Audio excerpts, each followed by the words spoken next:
So hello everyone. Good to see you. It's a small group today, probably due to Songkran Festival. So Happy New Year as well. Happy Thai New Year. So this week's topic will be about outer and inner posture in meditation practice.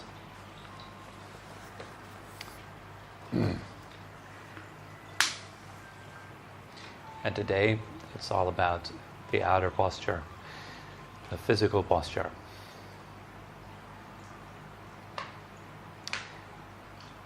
Many people ask, well, is it really necessary to sit cross-legged? Is it okay to sit on a chair, or are meditation benches fine? Can I sit on a cushion? Should I not sit on cushions? Can I support my legs or not? There's a lot of questions about seated posture. And so today I'm going to discuss a little bit the benefits, some of the benefits that I know about the meditation posture, and I will discuss it with the framework that is given in Tibetan Buddhism. I'm not quite sure if the same framework is given in Theravada Buddhism. I haven't seen it so far. It's called the 7 points of Vairocana, or the 7-point posture. And as the name suggests, it has 7 important points. And the first one are the crossed legs. Now you can cross your legs in several ways. You can either sit in a traditional cross-leg posture, or you can sit in a half lotus, the perfect posture, the Burmese posture, or the full lotus posture. There's many ways to sit. Of course, the king of postures when it comes to the legs is the full lotus position. It's quite a difficult one to master, but worth the while. It's a very important posture, because the lotus, in a lotus posture, you have both of your feet resting on top of your thighs. What that does is it limits the blood circulation into your legs. So there's more blood circulation going into the torso, the upper parts of the body. Also, the heart has to beat a little bit stronger, because it will try to pump the blood into the legs further down, which is beneficial for all your organs. For example, Tibetans, they say that when you sit in full lotus posture after a meal, the digestive process is sped up. It takes about 20 minutes for the food to disappear from your stomach, whereas usually it would take longer. It's due to the increased circulation in the areas that are responsible for digestion. Also, if you have less blood flowing to the legs, you don't really need the legs a lot in meditation. You need more the upper parts of the body, the nervous system, the spine, the heart for the breath, the lungs, and the brain, right? So it is good to have a bit more blood available in the upper regions of the body. That's the idea why we sit with crossed legs. Also, it gives you a broad kind of base where you want to sit on. Whereas when you're sitting on a chair, or you sit like kneeling or something like this, the base is not as broad. So it is less likely that you will fall over if you sit in a cross-leg position. It's more easy to be kind of stable and well-grounded as well. So these are a few benefits of having the legs crossed. Now, some people might not be able to cross their legs, or it might be way too difficult. Maybe they're too old, maybe they have injuries. Then it is not 100% necessary to cross your legs. It's just an added bonus. If you can do that, it's nice. If you can have proper posture, it's very good. If that is not possible, you can just achieve meditation just as deep and as proper when you're sitting on a chair or any other bench or something like that. So it's not an absolute necessity. You can meditate in a bed. You might be in a hospital bed at some point in your life, And if you can't cross your legs and you freak out about it, you can't meditate. You feel, oh my God, I'm in a bed, so I cannot train my mind. Right? The mind doesn't have any legs to cross, please remember that. It doesn't need to cross its legs. It's just helping your body to be nicely aligned. It's just a little kind of booster. The second point of the 7-point posture is the hands, the hand position. Usually you can put your hands on your knees, palms facing down, palms facing up. You can put your hands in a traditional meditative posture. It's called the Dharana mudra, which is the right hand resting in the palm of the left hand, and both thumbs are gently touching. Some people say the thumbs have to touch like this, like on the top. Others say they can just rest like that, just being comfortable. I guess it's personal preference. Some people are very literal about it. They're very like, it has to be absolutely perfect. Fine if it makes them happy, and if they can still relax their shoulders and relax their arms when they sit, fine. What that does is kind of, when you put your hands in your lap, it opens the elbows to the side, allowing for a bit more air circulation so you're not getting as hot. But one thing I find is when I, for example, put my hands into one another, the physical heat element goes up quite significantly. So I feel very hot if I do that. It feels unbearably hot. It's too hot. So what I need to do is put my hands on my knees. But that's just a personal thing. It's not like this for everybody. You have to find, if it's like this for you, then you can put your hands on your knees.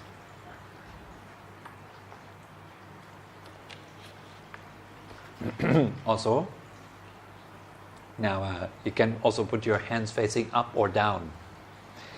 In general, we say that when your hands are facing up, it lifts the energy in the body, so it makes you a bit more alert and the mind a bit more clear.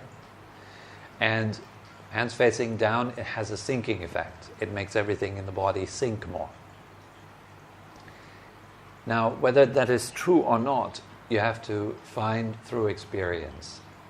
Like when your mindfulness becomes very fine or very refined, then you can notice these fine differences. Putting your hands up has an effect. Putting your hands down has an effect. If you're just a beginner of meditation and your mind is all over the place, if you have a substantial monkey mind, it's going to be really difficult to recognize whether your energy is lifted or is sinking. My personal preference is just putting my hands on my knees, palms facing down, because I have very long arms. So I have very long arms because my spine has an implant, so I stopped growing when I was 15.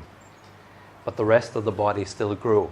So my legs grew, my arms grew, just my spine stopped. So I have a very short torso, but very long arms now. So putting my arms into the lap is put a lot of stress onto my shoulders. So we all have different kind of bodies. You have to find out what works best for you. That's kind of all that comes to mind for the hands. Oh yeah. Exactly, yeah. So some people say you have to connect the index finger and the thumb, or ring finger and thumb, middle finger and thumb. There's different energy channels in the body. We have a system of, they say, 72,000 energy channels in the body. And connecting them in a certain way has a certain effect on the mind. Now that's very subtle. For most people, it's completely out of question and irrelevant. It doesn't really matter, because they wouldn't feel the difference. Their mind are way too busy, way too shaky to feel any of these subtle effects. You can still use it if you like, and if it makes you feel better in your practice, feel free to use it. It's not a problem. But to really work with mudras, it takes quite a high level of mindfulness and sensitivity. Mudras, by the way, is just hand gestures. It's a set of hand gestures that you can practice to direct energy in certain ways in the body. So it's not something that I would be qualified talking about, so we skip right here. we go into the next point, which is the spine. The spine is very important in meditation practice. So you want to have your spine upright, okay? So not super stretched like a soldier, also not slouching the other way. So you don't want to have a hollow back or a rounded back, but a very straight back. They say as if the spine was a set of coins and you stack the coins on top of one another. The idea is that the weight from your head should be transferred right down into your cushion. There should be no breaking points in between. If there's a breaking point at the level of your neck or your head is tilting forward, that's a huge stress on your neck. Also, if your head is going back, it's putting a huge stress on your spine, so it's important to properly learn how to align your spine. So, due to the nature of my own spine, I find that very, very difficult to properly align my spine. But I still get some good meditation. If it is properly aligned, it has a direct, immediate effect on the clarity of mind. When the spine it's your central nervous system. It's a very, very important place in the body. So it also acts a bit like a pillar.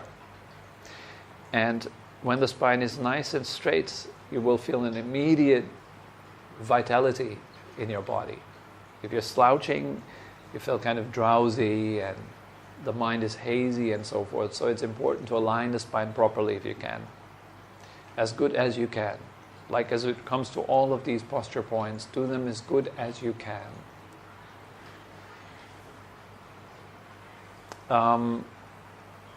So stretching the central nervous system, stretching the blood vessels in the body as well, helping the circulation in the upper body to flow properly. All that is when you're sitting upright. Now when you sit on a chair or on the bench or anywhere, it is really important to have an upright spine. Also, another point, you shouldn't be leaning on the wall when you're meditating. So as you really practice your meditation, make sure that you're not leaning anywhere. But you sit with the whole upper body free, supporting itself. So you might have to work on your core muscles a little bit so you can sit upright properly. Also opening your hips is very important when you're practicing meditation. All that, yoga can help a great deal with it. So you can practice certain set of yoga postures. Maybe visit a yoga teacher that shows you how to properly open your hips, how to properly align your spine. Visit them every now and then, maybe once a month, and then practice by yourself every day for a certain amount of time, really working on the posture. Now, the next point after the spine, the point number 4, would be the shoulders. The shoulders should be relaxed, obviously. So not try to just let your shoulders fall down so that they fall into a relaxed position and slightly arching backwards. Okay, so you want to have, Tibetans say a shoulder blade should be like a vulture, spreading the wings. So you want to really bring your shoulders back, but please be careful not to force this too much. Just do it very gently. You don't want to end up having like a huge amount of pain pushing back. So take that really easy, otherwise becomes a distraction that is too great. So shoulders going slightly back and then down. So you can roll your shoulders back and then just let them drop and let them be in the natural position like that. Okay. Also, that will have an immediate effect on your mind. All these points have an effect on your mind. I recommend you to sit down for 3 weeks or so and every day work on the perfect posture and then take notes of when you're sitting and working on your posture and do these little adjustments in your body, what the effect is on your mind. You'll feel an immediate effect on the mind. I found particularly with shoulder and the spine, very, very strong effects. Now the 5th point is your chin. The chin should be tucked back, so it's almost like you're pulling your chin back towards the spine. Okay, stretching the head towards the top of the crown. So to the, almost as if you want to touch the ceiling with the crown of your head, and the chin going back. Now this locks, it's almost like a hook, right? So it locks all the energy that is built in the lower body through the cross-legged position. It locks it from going up into the head. When the energy goes up into the head, what happens is, as I mentioned it before, great heat arises in the body, because when you're sitting upright and you're properly aligned, the energy flows really nicely. And the immediate result of the energy flowing well in the body is an increased heat in the body. You guys might know it from Tai Chi, is when you're properly aligned, it generates heat, right? And this, like arching the back of the neck upwards and tucking the chin in, it locks the heat into the lower part of the body. So your eyes will not get dry, and your mouth will not get like overly dry, so that it becomes a distraction. And it also prevents you from having to swallow all the time. So it's part of it. It works on your tongue a little bit. It relaxes the tongue, it relaxes if you're getting good at this. And again, it has an immediate effect on the clarity of your mind. When you're stretching, when you're opening, there's two very important points at the base of your skull. If you're opening them properly, has an immediate effect on the mind and the clarity. And it's considered very healthy as well to open the back of the head. Nowadays it's a big problem, because so many people constantly look into a screen or look into the computer, and so their head is constantly falling forward and looking down. That's not so good. So I've really learned to bring the head back again. In the beginning can be quite uncomfortable, but just keep working on it. I haven't worked on it for a little while, so my head tilts forward naturally when I do meditation practice. So for me, it's time again to work on it again. Please remember, it's a process. Sometimes you don't have that much emphasis on your posture, so it degenerates over time. Then you put more emphasis on the posture again, work on it again, and so forth, make it better again. Then the next point, number 6, is the tongue. The tongue is like a switch. So you want to put the tongue up onto the roof of your mouth, like resting behind the upper row of teeth. There is a point you kind of feel with sensitivity. You feel your tongue at the tip of your tongue.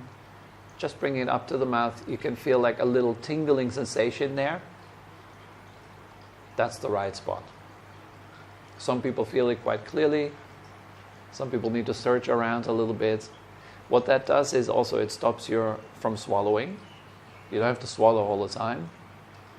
Yeah, and it keeps the mouth nice and kind of feeling a full feeling, and you can relax the mouth like this. You can just be nicely relaxed. And it connects two very important energy channels in the body, in the front and in the back. So it's, as I said, it acts like a switch. Okay, it establishes a circulation of energy.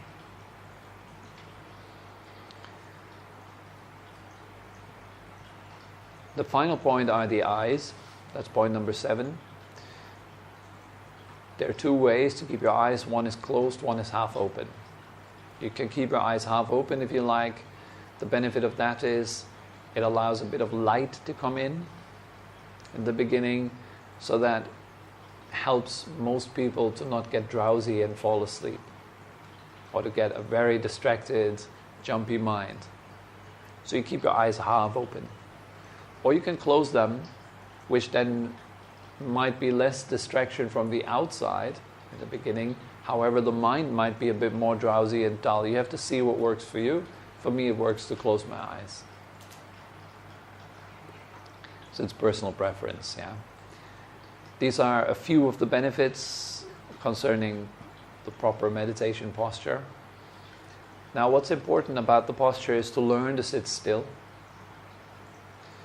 If you can sit still, like really, really still, no fidgeting, not even like little movements in your finger, or like little adjustments, left, right, like really sitting still. If you can do that for 5 minutes, then do the first week for 5 minutes. really practicing to keep the body still for 5 minutes.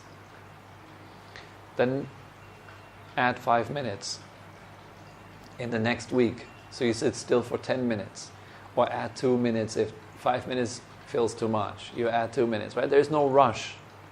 What's important is to do it properly, not fast.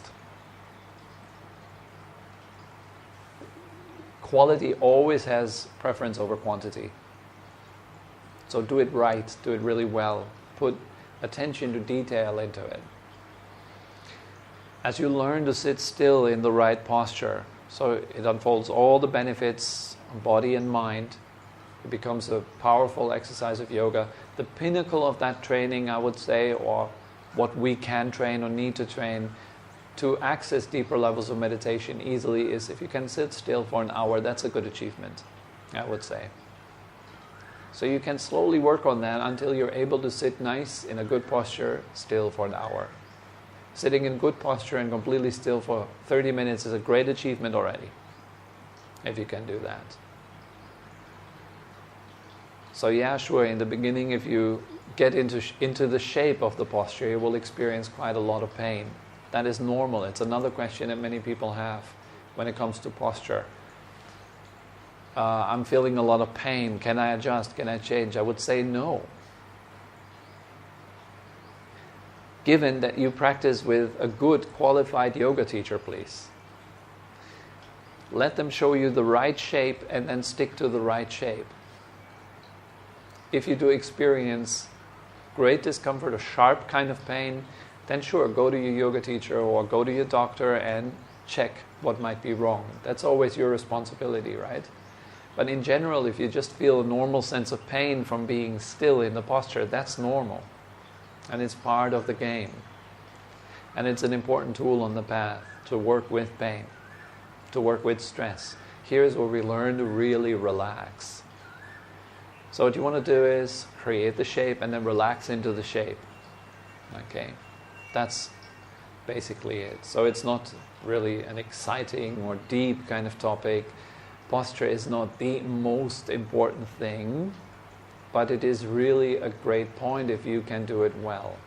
If you can practice and have a good shape, have a good posture when you meditate, this is good if you can do it. It definitely will be a gateway to deeper meditation. If you can't even sit still for 10 minutes or 15 minutes, there is no deeper meditation, no chance. So we need to really learn to become still in the body. And a good posture allows us to become still in the body without injuring ourselves, without hurting ourselves. So that's why this posture is ideal, sit cross-legged. It allows the body to become quiet for long amounts of time without being injured. But if you're slouching and hanging over and all that, and you're going into deep meditation, and you come out of deep meditation, you will have really hurt your body, actually. So it's important to learn to sit properly. So that's all that comes to mind concerning outer posture today. I'm sure there are more points. I'm sure there are other people who might explain it in a different way. That's when it comes to posture, it's always a bit ambivalent. You have a whole lot of opinions and ideas and so forth. That's just the way I do it, or I try to do it.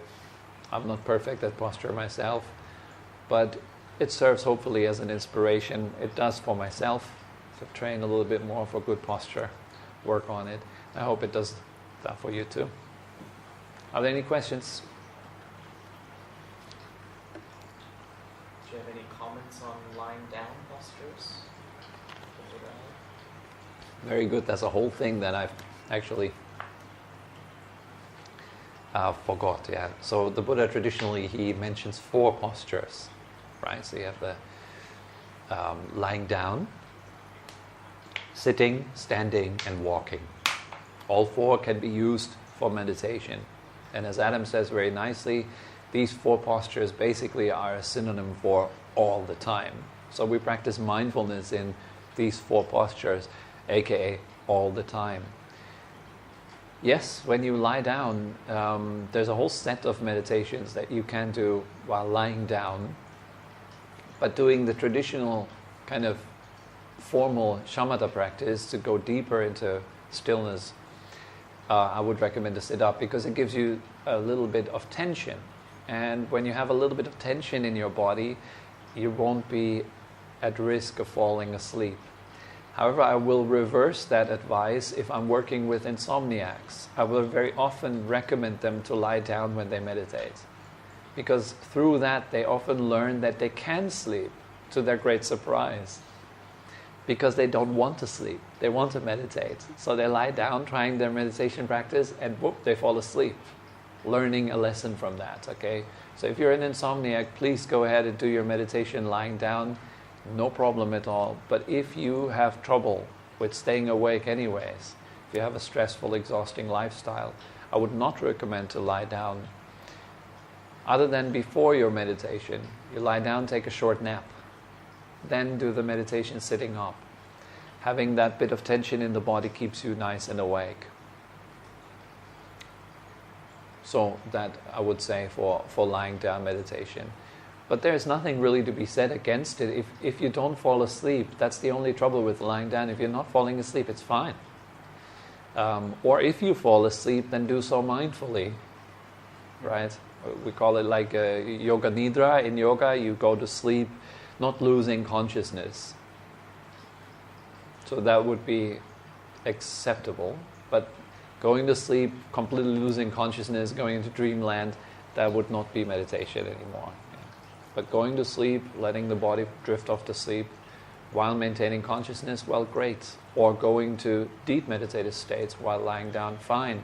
Many people have no other option. They're in a hospital, they have to lie down. So yes, you can go into deep meditation lying down, no problem at all. Walking is another posture, also highly recommended by the Buddha actually, to walking meditation, walking up and down. The way I do it is just simply I feel my legs as I walk, just touching the ground. And occasionally I feel the entire body just walking. I don't walk particularly slow or particularly fast. I just walk the way I walk. So it is translatable into any life situation immediately. While sitting, we've covered that. And standing. Standing is a wonderful form of meditation as well. Again, the same applies. You need to learn to throw a good shape and then relax into that. Yes, if you're standing in a crooked way and you stand for a long time, you will hurt and injure yourself. So you need to have somebody to teach you how to stand properly. You can find these guys in any proper good Tai Chi school or Qigong school. They will usually teach you how to stand. It's a big part of that practice. I personally really like it. It's part of my own practice to do standing meditation every day. It's something very, very, very good for the body. As you learn to relax under stress, under pressure with standing. Because unlike sitting down, standing puts a whole lot more stress on your body. So you have to learn to relax through that, which is quite an interesting experience in itself. So no matter what posture you're in, really, cultivate mindfulness. You want to know your mind. You want to know your body. You want to know your feelings. You want to know phenomena rising and passing, no matter the physical posture. So that is general practice.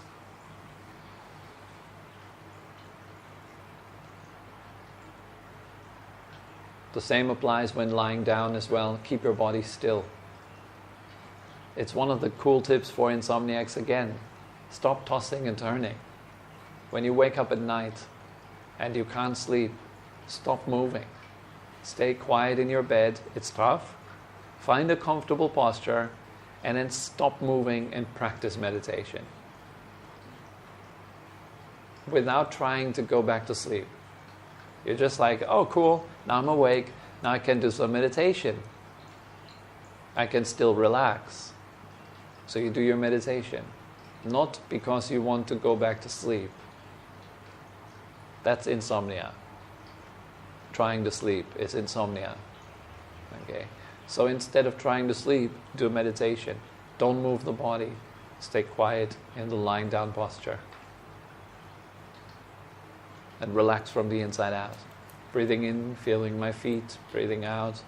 The feet relax and melt, etc., etc. Did you have anything else in mind about lying down, or did that answer the question? Yeah? Okay. All right then. Thank you very much for coming.